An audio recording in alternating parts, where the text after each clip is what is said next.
USB Wi-Fi ខ្ញុំមានពីរ mode នឹងមានអាខ្លីនិងអាអង់តែនហើយ speed របស់វាអ្នកទាំងអស់គ្នាអាចស្កប់មើលលើវីដេអូនឹងបានណា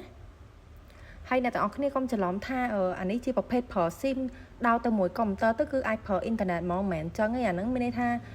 USB wireless ហ្នឹងគឺយើងដោតទៅកាន់ desktop របស់យើងមានសេវា wireless មានសេវា Wi-Fi អញ្ចឹងអ្នកទាំងអស់គ្នានៅផ្ទះមានអ៊ីនធឺណិតនៅផ្ទះគឺយើងអាចភ្ជាប់បានជាទូទៅពេលដែលយើងចង់ប្រើអ៊ីនធឺណិតយើងត្រូវដោតខ្សែពី router ចូលមកសិនទៅអត់តែបើអ្នកទាំងអស់គ្នាអត់ចង់អស់ខ្សែទេអ្នកទាំងអស់គ្នាប្រើជាប្រភេទ wireless បែបនេះវាមិនមែនប្រើ SIM ដាក់ទៅដឹងតែយើងមានអ៊ីនធឺណិតហ្មងទេអញ្ចឹងពេលខ្លះអូនគាត់ឆ្ងល់គាត់ច្រឡំថាហ្នឹងជាដូចរបៀប modem អញ្ចឹងដាក់ SIM ទៅណាក៏គាត់ដោតទៅមាន Wi-Fi អាហ្នឹងមិនមែនអញ្ចឹងទេអា USB Wi-Fi នេះគឺយើងដោតទៅកាន់ desktop ធ្វើឲ្យ desktop របស់យើងមានសេវា Wi-Fi ហើយយើងអាចភ្ជាប់អ៊ីនធឺណិតនៅផ្ទះយើងបានដោយយើងមិនប្រើខ្សែ network ដែលអស់ពី router ចូលមកសិនតែបើអ្នកទាំងអស់គ្នាត្រូវការខ្សែ network ក៏ខ្ញុំមានលក់ដែរខ្ញុំមានពី5ម៉ែត្រដល់50ម៉ែត្រអរគុណ